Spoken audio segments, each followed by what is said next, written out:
Hit and run के नए कानून के खिलाफ ट्रक और बस ड्राइवर्स की नाराजगी अभी शांत नहीं हुई है। देश के कुछ राज्यों में पिछले कई दिनों से ड्राइवर्स इस बात को लेकर अड़े हुए हैं कि सरकार को नया हिट एंड रन कानून वापस लेना ही होगा। पिछले दिनों इसके विरोध में कई राज्यों में जोरदार ढंग से हंगामा कर चुके ड्राइवर्स अब किसी नई तैयारी में दिखाई दे रहे हैं। Federation of Karnataka truck owners association इसे लेकर ऐलान कर चुका है कि वे 17 जनवरी से नए हिट एंड रन कानून के खिलाफ अनिश्चितकालीन हड़ताल पर चले जाएंगे।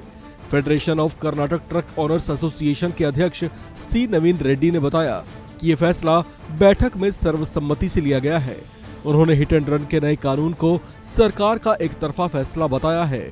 उनका कहना है कि जिस कानून से ट्रक और बस ड्राइवर्स सबसे ज्यादा परेशान हो सकते हैं, उसे लेकर सरकार ने ट्रक मालिकों या परिवहन बिरादरी से किसी तरह का कोई परामर्श नहीं लिया।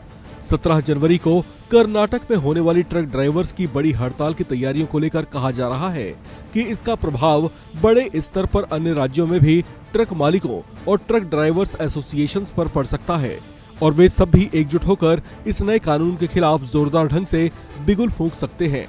अगर ऐसा होता है तो देश में माल ढुलाई प्रभावित हो सकती है, जिसका असर माल की आपूर्ति पर पड़ सकता है और आवश्यक चीजों का ट्रांसपोर्टेशन बाधित होने से उनके दाम बढ़ सकते हैं। कुछ दिन पहले ही देश भर के कई राज्यों में इसका असर दिखाई दिया था, जब अचानक पेट्रोल पंपों पर वाहनों की भारी भीड़ देखी गई थी। अब federation of Karnataka truck owners association की घोषणा ने एक बार फिर से ऐसा कुछ होने की संभावना बढ़ा दी है। हालांकि राष्ट्रपति से मुहर लगने के बाद ये कानून पास तो हो गया है, लेकिन केंद्र ने इसे अभी तक अधिसूचित नहीं किया है, यानी ये कानून फिलहाल प्रभावी नहीं है। लेकिन अधिसूचित होते ही ये कानून प्रभावी हो जाएगा।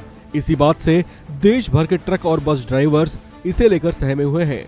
उनके डर की वजह इसमें सजा के बेहद कड़े प्रावधान हैं। नए कानून के तहत अगर कोई ड्राइवर एक्सीडेंट के बाद पीड़ित की मदद करने की जगह मौके से भागने की कोशिश करता है या फिर भाग निकलता है और इसकी सूचना इमरजेंसी नंबर पर नहीं देता, तो ऐसी स्थिति में उसे अधिकतम 10 साल की सजा या 7 लाख रुपए तक का जुर्माना हो सकता है। इसी बात का विरोध ट्रक ड्राइवर्स कर रहे हैं। देश के अलग अलग राज्यों में ट्रक ड्राइवर्स और बस ड्राइवर्स इसका विरोध कर रहे हैं। वे इसे काला कानून बताते हुए इसे फौरन रद्द किए जाने की मांग कर रहे हैं। उनके इस तरह के विरोध के पीछे उनके अपने अपने तर्क हैं। कोई इसे ड्राइवर्स के हित में नहीं मान रहा, तो कोई गरीब ड्राइवर्स की आर्थिक स्थिति का हवाला देते हुए 7 लाख रुपए के आर्थिक दंड को हैसियत से बाहर बता रहा है।